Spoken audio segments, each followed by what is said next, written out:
Nobody teaches you this. You have no power, you have no control, you have no influence. You can't tell people to do something and they don't listen to you, or they do things to you that kind of block your path, and you have no way of getting them to stop this.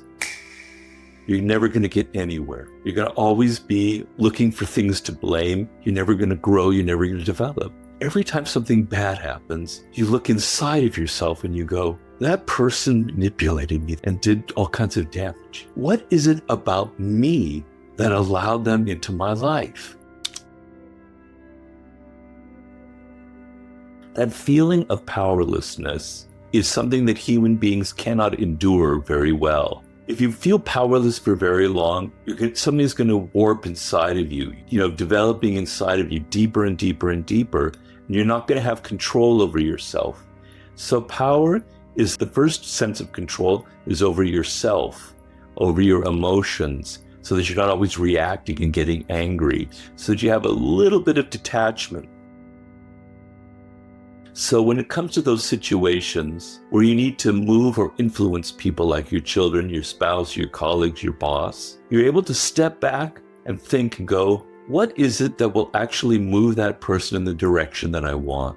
How can I actually influence them effectively so they don't hate me, so they don't resent me, so that they actually do is in my interest without maybe even realizing it, or that the interests align in some way. It begins with yourself. It begins with a sense of detachment from the events happening to you.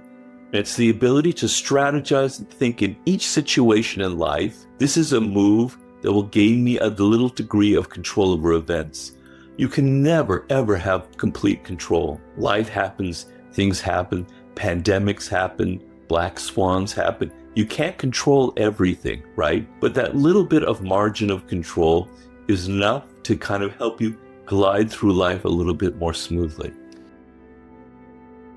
Communication has to be strategic, okay? And that's the problem that a lot of people have in this world. They think if they just talk, if they just say, this is what I want, this is what I need, please come and help me, that's communicating. All you're communicating is your insecurity and your needs. True communication is effective, it's strategic. Other people are naturally resistant to helping you or to aligning themselves with your interest.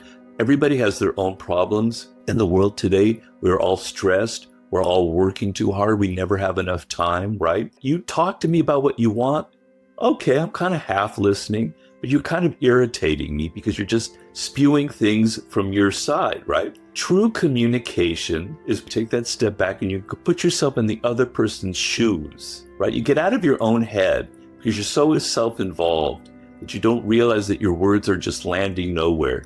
You get out of your head and you go, I'm dealing with another person. They are not me. They have their own problems, their own wishes, their own issues right now in the present, right? What is that? What is it that is going on in their head, in their world? Sometimes you have to do some research. Sometimes maybe you know them well enough, maybe you don't know them at all, but you have to figure that out. It's a puzzle. Once you figure out their side, not your side, what they want, what they need, now you have some power to craft what you say to actually influence them, to appeal to their self-interest, which is one of the laws of power. If I say something that appeals to their self-interest while it's also helping me, their eyes will light up, all those defenses that they have will start to go down. So communication is absolutely worthless unless it's strategic.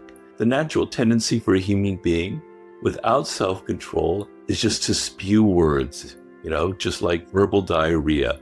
This is, my problems, my life. This is what's going on with me. This is what I need. Just shut up, talk less, and think more about what the other person needs, and craft your communication strategically. I didn't realize that the world is political. I thought when you enter the work world, what matters is having results, is getting things done, is doing things well. But no. I had many, many, many painful experiences, particularly working in the film world, and I suffered deeply from the sense of people are so political. Their egos are involved in everything. You can see their egos as they walk past you, right? But that's what mattered. That's what made things run, was how well you impressed him, how you talked to the boss, in this case, Jan Wenner. I thought this is silly, but this is the real world. And you have to take the real world seriously. You have to succeed in the real world. I feel it's the source of a lot of depression and misery in life. You say something or you do something thinking that you're on the right track, it's going to help you. And the next thing you know, you're fired or you're demoted. You don't know why. I see people around me having these problems. And that mistakes are very costly and painful, and I made plenty of them. But what's healing and liberating is to finally have that little light turned on inside of your brain that this is how the world works. I didn't realize that. I thought what mattered was just being myself. I thought that I could just do my job, say the things that I like, dress the way that I like to dress, just be myself, and it was enough. And no, I'm suffering from it. And just seeing that little switch go on in your brain that no, the game is different. It's played differently. There are rules to this game. You can't just come in and play poker and just do whatever you want. There are rules for poker. There are rules for chess. You don't know the rules. You're just playing terribly and you're suffering. And just that little bit of switch inside going, maybe I'm entering this game. Maybe I'm from the wrong angle. And I'm not thinking enough about the players in this game. That little switch of your perspective, how you look at it, can be deeply healing and enlightening because it's not natural to us. As I said, it wasn't natural to me. So I think in that sense, that's what has helped a lot of people. A lot of people who, like myself, enter the work world a little bit innocent and a little bit on the naive side. Sometimes if people are clever, you're not going to realize it. Like if people are really good at the manipulation game, if they know the 48 laws of power, if they know how to seduce you, how to wrap their words and make you seem like they're just wonderful, that they're out for your best interest. If they're really good at it, you won't realize it until it's too late. You need to identify these people before they enter your life, before you start listening to them. You need to be able to identify the manipulative types before they start charming you, before they start enchanting you, before they start wrapping you up in their dramas. Because if you fall into that trap, it's going to probably be too late. Most people aren't such good manipulators, and you can sense it. They're very passive aggressive. They say things they want to get from you, but there's a subtext involved, right? And a lot of the bad manipulators, you can feel it. You have an intuitive sense. You can understand it. There's something in their body language, something in how they speak. It doesn't seem sincere. But the main thing is to be able to sense people's character, to be able to identify the types of people out there. As I said, there's some people out there who are brilliant at the manipulation game, for whatever reason, not because maybe necessarily they read my book, but because it's in their DNA. They're just naturally good at it, right? People who are very political. So your task is to be able to see through these people, because the problem that a lot of people have, I have to kind of circle around here a little bit, is that it's a game of appearances. Appearances matter so much in this power game. How you present yourself, how people see you, act like a king to be treated like a king, right? Recreate yourself.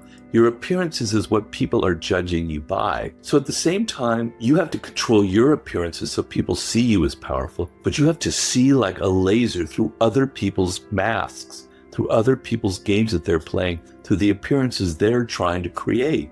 The great manipulators out there, right, they have signs. They're not perfect. They give little clues, little crumbs that reveal that they're trying to play this kind of game on you. And that's why I wrote The Laws of Human Nature, where I give you tools for identifying the great narcissists out there. Because most of the master manipulators are toxic narcissists. And you have to be able to identify them before they enter your life. Identify people who are full of envy. You have to identify them before they get into your life. You don't really need a book like The 48 Laws of Power. When you're emotionally engaged in a subject, the brain learns 2x, 3x, 4x as fast as when you're not. 3 or 4 years I studied French, and then I went to Paris, and I couldn't speak a word. It was useless because it didn't teach me anything practical, right? I was totally confused. But I was in Paris and I loved it and I wanted to live there, right? And I had a girlfriend and I needed to speak French to her. And I can tell you in 1 month, I learned more than those 4 years of university because I wanted to, because I was engaged. My emotions were there. It was like I had to survive to learn French. So most of us, we don't have a need really to learn this subject. We're paying half attention. But when you find that thing that really connects to you, you're paying deep attention. Your emotions are engaged. You're learning at a much faster rate, okay? And so the thing is, how do you find that when you're older? When you're 21, I give people a lot of help, and it's usually not so difficult. We can go through that process. It gets harder when you're 30 and you've been wandering around, but it's not impossible. I didn't really find my exact path until I was 38, 39, to be honest. So there's hope. When you get 40 and you get 50, it gets more and more difficult, right? And it's very sad if you wasted that seed of uniqueness that I'm talking about. And I tell people there are ways of going back, and we go through a process like archaeology. We have to dig and dig and dig and find those bones from your childhood that indicated what you were meant to do. But when you find your life's task, everything opens up. It doesn't mean you figured out, okay, I've got to aim for this particular job when I'm 28. That's not how it works. It gives you a sense of direction. You can try different things. You can experiment. You can have fun when you're in your 20s. You're going to learn skills. But it gives you an overall framework instead of, whoa, all of this confusion, this chaos, social media, the internet, I could go here, here, here. You're lost at sea. It gives you a very important sense of direction, a compass. The connection to what I'm talking about, it's not an intellectual thing. It's visceral, it's emotional, it's physical, right? And you feel it in your body. And when you're doing it, it's like it's at your level. It's like you're swimming with the current. You feel it, things are easy, everything clicks together, there's a delight. Not everything is going to be delightful. There's going to be tedium involved. There's going to be moments of boredom. But you're able to withstand the moments of boredom because you feel that deep overall connection. I said about words, but the other thing that I was obsessed with when I was a kid was early human ancestors. Don't ask me why. I just was so obsessed with our ancestors millions of years ago and how it's possible to be living here in the 60s or 70s with cars and everything, but to come to where we are now. You know, a lot of intelligence is nonverbal. We think in terms of images. We're very much infected by the emotions of other people. So I know, for instance, my mother is very, very interested in history. She's obsessed with history. And I probably absorbed her interest in history. I don't think there's a gene for that interest, you know? So you're going to absorb things from your parents as well. So it's not all just genetic. But yeah, what you hate will have a big thing. But the problem with doing that is, if you go into you're in elementary school and they force you to learn math and you hate it, what it tends to do is it turns you off from learning in general. I don't want to be disciplined. I don't want to go through anything because it's painful. It doesn't lead anywhere. It's not me. It's frustration. It turns you off from learning in general. So it's really, really important for a child to have the love experience as early as possible so that they can know what they hate and why they hate it. Right? And then they can rebel and they can go into that field, as opposed to, I hate learning, I hate discipline, I hate studying, I hate trying things over and over again. If you're kinesthetically oriented, and you know, a part of me, I understand that because I love sports, is you have to practice. It's going to take a lot of, you're not going to instantly be good at something, right?